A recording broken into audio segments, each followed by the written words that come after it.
literally, if I need something and I have one place, I got time for one store.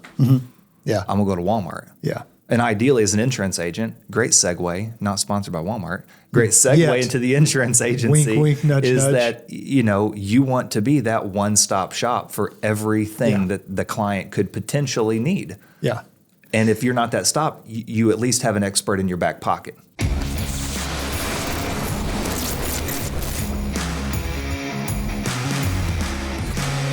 Ladies and gentlemen, boys and girls, welcome back to the Medicare Sales Playbook, where we are striving to help you build your Medicare business one play at a time. I am your host, Dallas Keithley. I have the pleasure of being joined again today by Mr. Medicare Matt Smith. Man, welcome back to the show. Appreciate you inviting me again. Guys, if this is your first time watching, where you been? What have you been doing with your life? Let's get this on track, shall we? But if it is your first time watching, we've been going through a series of trainings on how to help agents grow their business. I actually put some stuff into play, and we talked about who we should have help me with these trainings, and Medicare Matt was the first one we came up with. So, man, always good to have you. I appreciate the opportunity. Dallas, what are we talking about today? Today, let's jump right into, I love what we're talking about today. What we're going to talk about today has grown our business. Let me back up. What we're talking about today was brought to us by Brian Askins, CEO of Impact Legacy Group. He created the sheet we're going to talk about. He didn't create the concept, but it's kind of like Chick-fil-A. They didn't create the chicken sandwich, but by golly, they made it better. Made it good. Yeah. And so he let me know. He said, Dallas, when I started using this sheet in the first year, he said, I wish I would have tracked it better.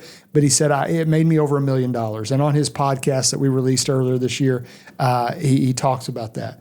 But we're going to talk in detail about how to do that. Absolutely. So, absolutely. Cross-selling is a vital portion of the business, man. It really is. I believe it really takes you from being is one-trick pony okay to say? I think it's fair to right? say, yeah. It takes you from being just a one-trick pony to being a full-service insurance agent. And I want to start off by saying, you know what? When you get into the business, it's okay to have one product. Absolutely. Right? Get in, find your niche, and I think you should always have that home base. And of course, with us, we're talking about Medicare. Sure. So you should have that home base of Medicare, but you should begin to expand out, in my opinion. What are your thoughts? I agree. I mean, I do. I think that, especially when you're coming into it, I do think that you need to find your comfort zone. It is really easy to walk into the insurance industry and be like, I'm going to do everything today. Yeah. Everything today, instead of coming in and really finding where your comfort level is at. But, when you start adding cross-selling, does that mean you have to be an absolute expert at every single thing? No. Not necessarily. Not if you do it right. And we're going to talk about that. Yeah. Yeah. And I do want to, because there's a thin line here between having shiny object syndrome and just, hey, Bob's doing well over here in annuities, let me try that. And, oh, hey, Sally's doing long-term care, let me try that. And, hey, Mike's doing IULs, let me try that. So there is, you don't want to just be a little bit of, all over the place. I think somebody should master stuff. Like if somebody asks me, what do you really feel comfortable on? I started out in final expense. I feel very comfortable talking about that, but also Medicare. I know it like the back of my hand. But I don't want to ever just say, what we're saying is grow as you feel comfortable. As you feel comfortable, because Medicare it's not a game of today, right? I mean, it's the game of tomorrow. Yeah. Because as an agent, you're not focusing just on what you're doing today. I mean, what you're doing today is helping clients, and you're going to continue to help them by, making sure they're in the right policies, making sure that they have the right additional products that added on to them that are a service to them. But, if you focus on Medicare today and then you say, oh gosh, you're right, Bob's doing great on annuities, I'm going to do annuities tomorrow, I'm going to do this the other day, that's all great. But Medicare builds a residual and lasting income. Yeah. And so what you're focusing on today is affecting not just your tomorrow, it's affecting your next year, 3 year, 5 years. It's affecting the rest of your career. Right. And I don't want to beat a dead horse here, but it would kind of be like, Walmart started out as just, I remember, I don't know if you're young and old enough, but I remember in Walmart, all they had was like clothing, fishing lures, no food. I grew up in a really, really small town, so that's the only Walmart I ever knew existed until I got to go to the big city. Until they pulled the wagon up into the big city, and there's they got groceries super here? Walmart. Yeah, remember the super centers. Yeah, but what they did was they had their niche. They grew out, but when they did that, they didn't shut down the original. Right, that part of the store is still open. It's still, and if you think about Walmart today, if I think about Walmart, I think about it. I don't think I go get groceries at Walmart. I don't know, maybe that's just in my head because we were raised that way. Yep. My kids probably see it different. But I think about I go get clothes or whatever at Walmart, and then, oh, by the way, they have groceries now too. I can do everything. Yeah. Literally, if I need something and I have one place, I got time for one store. Yeah. I'm going to go to Walmart. Yeah. And ideally, as an insurance agent, great segue, not sponsored by Walmart, great segue into the insurance agency wink, wink, nudge, is nudge. that, you want to be that one-stop shop for everything that the client could potentially need. Yeah. And if you're not that stop, you at least have an expert in your back pocket. Well, and yeah, very well put. And that's the other thing too. So I came up with 4 reasons here why you should cross-sell. One, it helps your client. Right. That's number one. It gives them more of a full line of protection. And if anything happens, because here's what's going to happen. Murphy's Law, right? I give them a Medicare Advantage plan. I give them, or even let's go Med Sup. I give them a Med Sup. I give them a vision plan. I do a hospital indemnity plan to help cover some prescriptions that may not be covered or something like that if they get cancer. All that stuff. You know what they're going to get mad about? I didn't give them a vision plan. You know what I mean? Yeah. Or dental plan or whatever I did. It's going to be the one thing that you didn't talk about. Yeah, they'll be like, well, hold on. Sally, my neighbor, just got new glasses and they gave her money, Yeah. So it gives that full line of coverage. It also increases retention. We talk all the time.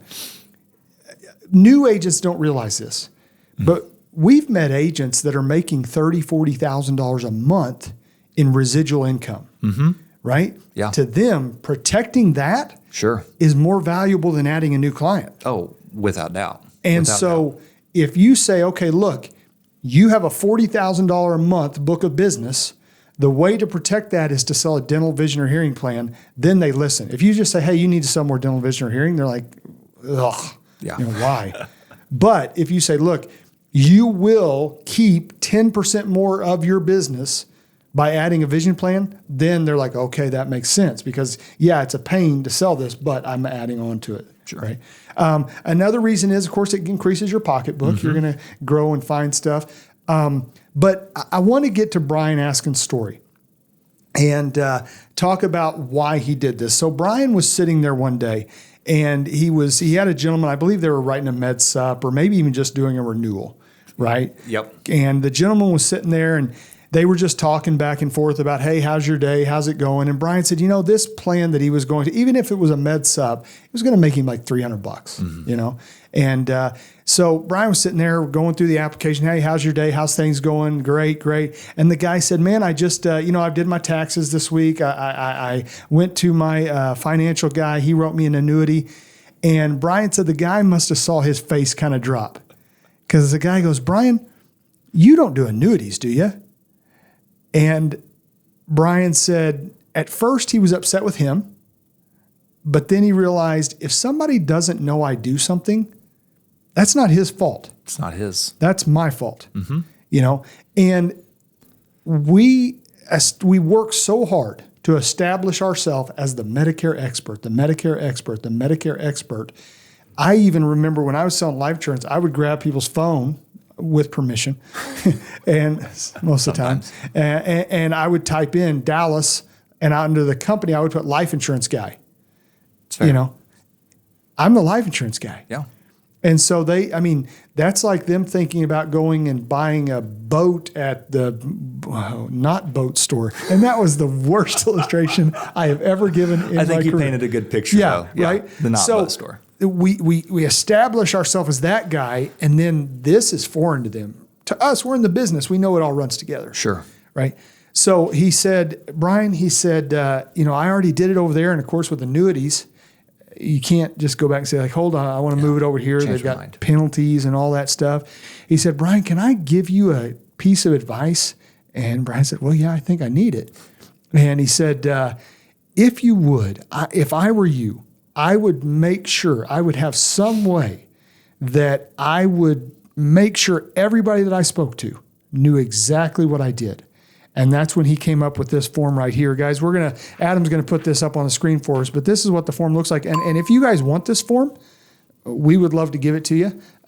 We may sell it someday, but as of today, we're giving it away, right? Early bird special. Yeah, early bird special. But just put in the comments something like that. Say, hey, please send me, put your email address. This is not an attempt to get your email address. Adam may do something with it, but I won't. But you put that in there and say, hey, please send me that, and we'll send it over. You do whatever you want with it. But he came up with this form here. And as you guys can see, it has at the top name, address, phone number, basic information. Yes. And what happens now, when somebody walks into Brian's office, I don't care if they are there for a checkup, to check their policy. I don't care if they're there to whatever it is. They get a clipboard. If they're a returning client, whatever, they get a clipboard with one of these on it. And the receptionist will say, hey, fill this out. We're going to go get Brian. He'll be right up. Or they'll put him in the conference room, fill this out. Yeah. And then they fill it out. And up at the top, it says, please mark all products that you would like to talk about today. And I think it can be easy to look at this, because I can put myself in the position of an agent who's not done something like this to say, gosh, it feels like it's kind of awkward to hand this to somebody and says, hey, if you got a minute, would you mind? Yeah. But you think about, and Brian does a great job of explaining the concept of making it easy, because when you go to the doctor, when you go to the eye doctor, when you go to the dentist, when you go to any other appointment. I went to the car lot the other day to have my oil changed, and they handed me a clipboard. Said, please fill this out. Yeah, I took one of my kids to the doctor's office the other day, and they handed me a clipboard, and they were asking me questions. Well, I filled them out about me. I don't know if that was right, but I think I did it wrong. But either way, right. He was fine too. But everywhere you go, you fill out one of these, and so there's really no awkwardness to it. It's letting our clients know. Yeah, these are all the things that we do. That is an amazing point. What you're talking about there drives me crazy sometimes.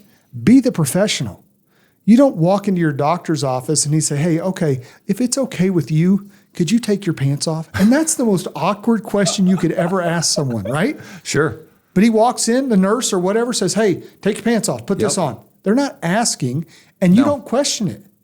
Maybe I should sometimes, but I don't question it because I am there to get a need met. I came to them as a professional, right? And guys, don't start a policy of take your pants off in the insurance office. But on that clipboard when you got there, you marked all the things that are bothering you, and something on there marked that this is going to be a pantless visit. That you need to take your pants off during this party. So, and I should probably find a new dentist, but you get my point. That was awful. Yeah, it's terrible. Yeah, but here we are. So be the professional. Yes. And again, it's not asking, would you please? No. It's just part of the process. Now, it's not rude or anything like that. Just, hey, we need you to fill this out. Brian will be in here in a moment. Can we get you a cup of coffee, a bottle of water? It's better than them sitting there playing on their on their phone or just goofing, whatever. It gives them something to do to pass the 2 to 3 minutes that they might have to wait. I think it even helps because if I walk in to an office, I'm a big ambiance guy, right? Even in restaurants, like I would rather eat mediocre food in a nice ambiance than good food in, you know what I mean? We're going to disagree. But I'm a big ambiance guy, and I want to know where I'm going as professional. Sure. If they set me something down and it's got their logo on the top and all that stuff, I'm like, okay, this is not a guy working out of a van. No. This is a real office, So, and now, what about somebody that is working over the phone or working virtually? How could they accomplish this? I've got some ideas, but I wanted to hear your thoughts. Well, I'd like to hear your thoughts first, Alex. Okay. Well, what if that man is he doesn't know? I'm just kidding. No, what I would do if I was working virtually, if I had an appointment, I would, so let's say I'm in the home, right? First of all, I'm in the home. I would set this down and say, hey, could you please fill this out while I set up my computer? Sure. I've got to get everything set up, connect to the Wi-Fi, all that stuff. Let's take just half second here. Let's take just like a half second here really quick. So this is the Medicare Sales Playbook. So we are talking about Medicare sales, Medicare agents, things like that.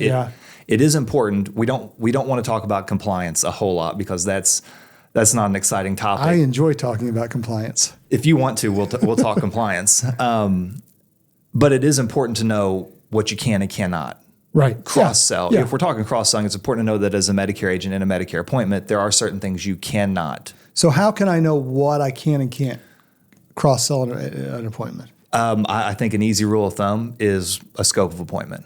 If you look at the top of a scope of appointment, you see, well, it depends on the scope you're using, but you'll usually see 4, 5, 6 boxes where it'll basically check off like health products. So it's going to have, it'll say med subs and PDPs and med advantage, and then it might say ancillary products or health products. It might say something like that. And some of them have an other box. Some of them have an other box, but when you are in a home, you cannot cross-sell from a Medicare policy to a life policy or to a final expense policy. Now, you can obviously ask them, are there things here that you might be interested in learning more about, but we're not going to. Yeah. We're not going to. Well, and that's, we're going to get into that, but my general rule was when I'm in a home, anything that I sell has to benefit the Medicare product that I sell. Yes. It has to, it holds hands.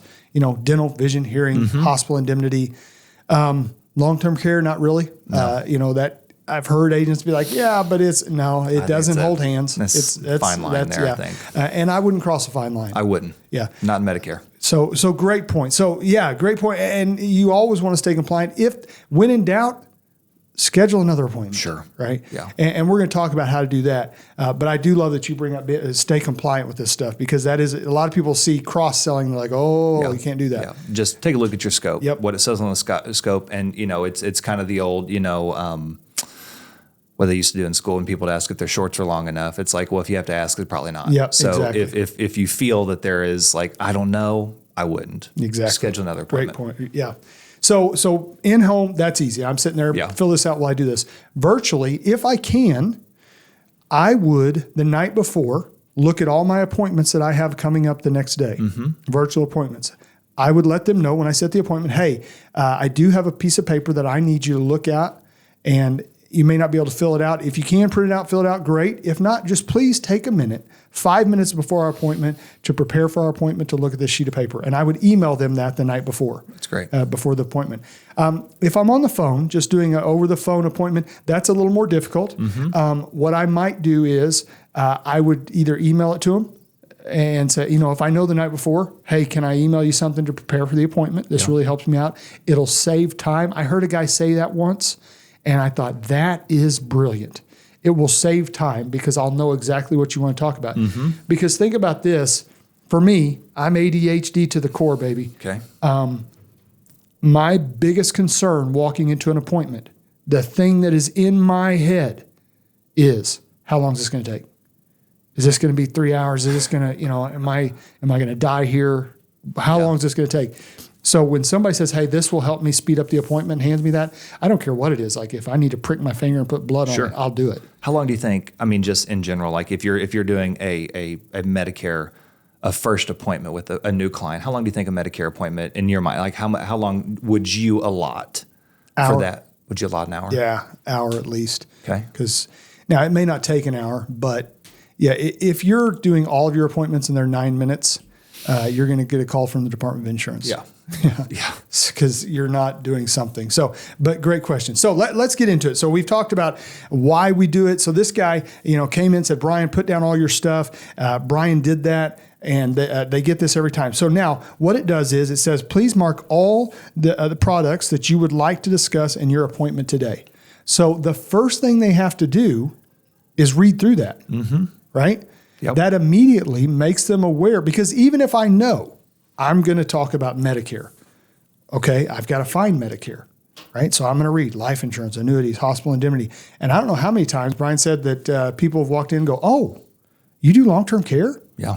We've got to talk about that. So make a note there. I thought you were the Medicare guy. Yeah, I thought you were. Yeah, you do life insurance, you do annuities, right? I had a lady, one time I was using this, and the lady said, okay, annuities, that's where you put money in and it keeps it safe, right? I said, yes, ma'am, that's what it does. She goes, 400,000 is probably not enough to start one, is it? She goes, how much would I have to get up to start one? And I'm like, For you, I would make an exception, right? So it just gets them thinking immediately. It lets them know what you do, right? So, but let's say they don't check anything other than Medicare Advantage, prescription drug plan, and Medicare supplement. I think it's pretty infrequent. We'll say that. I think it's relatively infrequent that they don't select at least something. Right. So they say, let's select Advantage plan, right? Okay. I'm going to come in. Now, remember, in order to cross-sell, trust must first be built. And that is huge. Don't go in at the beginning of the point and be like, okay, I see here that you selected Advantage plans. Let's talk about your life insurance. How's that? Because you have not now you're fishing and they feel it. No trust has been established. Sure. There's no value that's been given. You're just you're that guy just trying to make extra money at that point. Yep. Right? Absolutely. Now, as I sit there and I go through this, first thing I'm going to do is I'm going to say, okay, you selected Medicare Advantage plans. Let's talk about that. We're going to do the full Medicare Advantage plan presentation. We're going to get them into the plan that they need. I'm going to talk about med subs too, because I want to make sure they know everything. I'm going to talk about hospital indemnity plans while I'm talking about Medicare Advantage, all that stuff, right?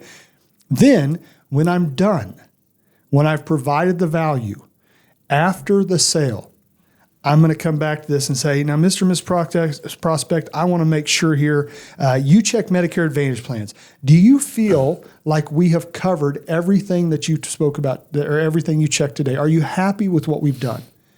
And that's really a great survey question. Sure. If they say no, we need to do some more work. Yeah. But 99% of the time, if you do your job, they're going to say, yeah, we're happy. We're glad we did that. Okay, perfect. First of all, let me say thank you for your business, for putting your trust in me. There's a lot of agents out there. You coming to me means a great deal to me. Okay. Now, if you don't mind, and I'll even say this, Medicare has a lot of rules. A big rule is I can't sell you anything else today. Okay. So this is not me fishing for a sale. I can't sell you anything else today. However, I would love to show you what I do and just so that you know. Okay.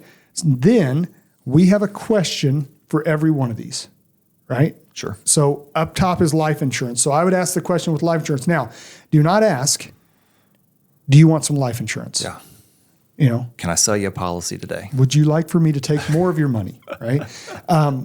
It may work, but not very often. Sure. What I like to ask is, are you happy with the amount of life insurance you have? I assume that they have it, right? Yeah. I assume that they're going to buy more, but I assume they have it first off. And I say, okay, are you happy with the amount of life insurance you have? Are you happy with the price you're paying? Because nobody is, right? So they're going to say one of two things. They're going to say, we don't have any life insurance. Okay, I appreciate you being honest with me. Does that bother you? Yeah. Then here's the key phrase. If they say something like, you know what, we have some life insurance. I don't know, we bought it like 15 years ago. If I could give you a free checkup and see if I could put you in a better situation, would that be worth us getting together next Tuesday at 10 o'clock? I like scheduling an appointment for the same time that I'm sitting here now. Yep. Because we're creatures of habit, right? And they do it. So if I could put you in a better situation, and I may not be able to, but I would love to just give you a checkup and see. Sure. So the next one's annuities. What's some questions that we could ask like with an annuity? I mean, I think an easy one is, are they happy with their investments? Are they happy with the way their investments have performed? I mean, I think that's a really quick and easy question to ask, because again, we're going to assume we're not saying, hey, do you have a 401k? You got any monies? Do you have any money? Do you have any cash sitting around? Yeah. We're going to make the assumption that they do. And simply just, take their pulse. Are you happy with, because, are a lot of people, there are people out there that are, but there's a lot of people that are getting 18% are going to be like, no. Yeah. My neighbor's getting 19. I say, because somebody's going to get 19. That's what you want. So, exactly. It's a very similar situation to, to asking about life insurance. It's we're making the assumption, and then we're going to ask them if they're happy with it. Chances are they'd like to see it be better. And and I love, people have a tendency to be negative. Yes. Right? So if you lead them to a negative answer is a positive for a sale. 100%. So if I lead them to, are you happy with your investments? Yeah. Are you worried about outliving your money? Is that a concern to you? Well, yeah, man, that's what keeps me up every night. If I could show you a way that guarantees you never outlive your money, See, we're not selling an annuity. We're selling a thought. Yeah. Of how can I do it? Long-term care. You're selling a solution to that thing that keeps them from sleeping. Sales is finding the problem, sometimes when they don't realize there's a problem, and then selling the solution to the problem. Yes. Yeah. Long-term care is down there. I love the question. If you had to spend $200 a day on a nursing home, how would that affect you? Right? If your husband went in or if your wife went in, how would that affect you? I did have one guy once say, Dallas, we could buy the nursing home. We circled back to annuities, right? So he's like, I'm like, okay, well, this is a different ballgame. Now, right? Did you offer to buy with him? Yeah, I was like, well, here we go. Are you adopting? That's my next question. No, but and we go on down. We've got property and casualty, assisted living facility, critical illness, health insurance, property and casualty again for some reason, Medicare supplements, Medicare Advantage, prescription drug, disability, dental, vision, hearing. Now, there's some agents on there. There's some agents out there right now that are saying, I don't do property and casualty. I don't do disability. I didn't know that long-term care was $200 a day, right? I do Medicare. That's it. What would you say to that person? I mean, for starters, I'm not going to say you're doing a disservice. I mean, now let's start it. Not a lot of Medicare people are probably going to want to do property and casualty either. Nope. But there's the importance there of, one, if you can learn it, again, there's a lot of Medicare people who don't do dental vision products. They just, we don't want to use one trick pony, but we're going to use it here. Right. But there's not a lot of agents who are going to be property and casualty. Yeah. And I don't think you should. And likewise, there's a lot of P&C agencies out there who are, they might offer something, but it's certainly going to be an add-on to their main piece of business. So, there you have, the importance of developing referral groups. Going out and finding, okay, so what on here do I not do? Yeah. I don't do property and casualty. I don't do X, Y, and Z. Let me go find somebody who does and will. Yeah. So I'm a prime example. Okay. I don't know who my cars are insured with. That's how much I know about P&C. Okay. I know that there's an agent in our office that does P&C, and occasionally she comes and asks for my credit card and says, I'm going to save you some money. And I'm like, okay, here. And she's like, put these in your car. Like, honest to goodness, could not tell you who my auto insurance is through. Okay. Don't be like me. We should figure that out. The officer will figure it out. As much as I don't say detest, but as much as I detest the idea of being in the P&C world, there are P&C agents out there that detest the idea of being in the Medicare world. Yeah. Go build a relationship with them. Absolutely. Brian did a great job with this. So what he did was, when he first started, he went to a P&C agency and said, do you guys do life insurance, Medicare, anything like that? They're like, no, we do P&C. Okay. He told them, look, number one, your customers are going to turn 65. There is a chance that an agent is going to walk in that house, write them a Medicare plan, which doesn't affect you, but then they're going to say, who do you have your P&C with? And that does affect you. I will sign a contract saying that I will never talk to them about P&C. As a matter of fact, I will ask them about their P&C, and if they don't have you, I'll set them an appointment with you. And then Brian said, give me a sheet or tell me exactly what you need in order to run a P&C quote. Brian lived in a huge farming community at the time, and the guy said, we need this, this, this, and this. Brian wrote it down. He went home, created a sheet like this, and he went out, and he would go to appointments, run the life insurance or Medicare appointment, whatever. He would then say, hey, I've got a buddy that's saving people a ton of money on their farming insurance. I don't know if farming insurance is the correct word. That's how much I know about P&C. But he would say, okay, let's get your information. He would get the information. Every night he would fax, boys and girls, a fax machine was, right? No, he would fax that in to the guy. He said like a week and a half later, he saw the guy. He's like, dude, what are you doing? I'm getting like 10 a day. I can't keep up. Now, he never asked the guy for any business. Sure. But that guy, out of respect and almost out of little obligation, was like, I got to send this guy some Medicare and some life insurance business. So build that referral group, right? Yeah. Build that up and you know, I would have everything on here. I really would. Sure. Because again, you know, just because you don't do PNC doesn't mean that you don't have a trusted partner who doesn't. Right. Right. Yeah. I want to end it with this. What this will do, this is going to take somebody out of their comfort zone just a little bit. Mm-hmm. You never grow unless you step out of a comfort zone, right? I wear shark socks every Monday for 2 reasons. Okay. I'm a systems guy. Yeah. I wear shark socks every Monday because 1, a shark never wakes up and says, oh, freak, it's Monday. A shark wakes up and says, I'm a friggin' shark. Okay. Number 2, which that has no relevance to anything here, right? You guys are getting a little view inside the mind of Dallas. I apologize. But it's true. There's always shark socks on Monday. Always shark socks on Monday. It's currently Tuesday when we're filming, so I have regular socks on.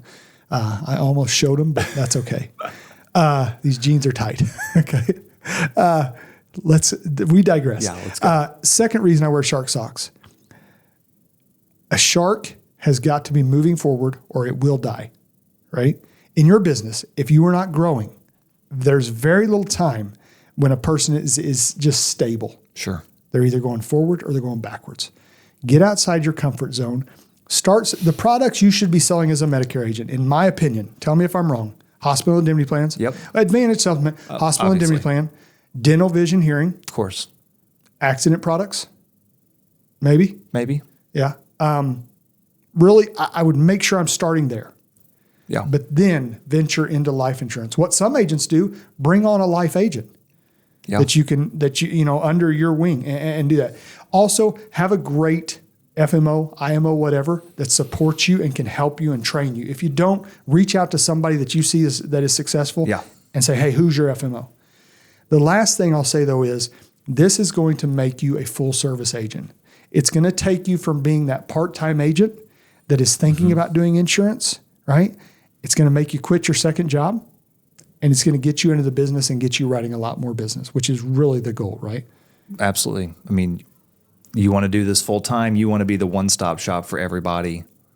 Yeah. Adding this cross-selling, adding these additional things into your portfolio is going to make that all the more possible. I love it, man. Well, great job today. Guys, if you would like to know more about the sheet that we did, put in the comments. Send me the sheet. We'll know what you're talking about. Send me the cross-selling sheet is what I call it, and we would be happy to send that out. You can brand it to yourself, take stuff off, put stuff on. I don't care, right? Just stay compliant, if you would, please, and don't use our name.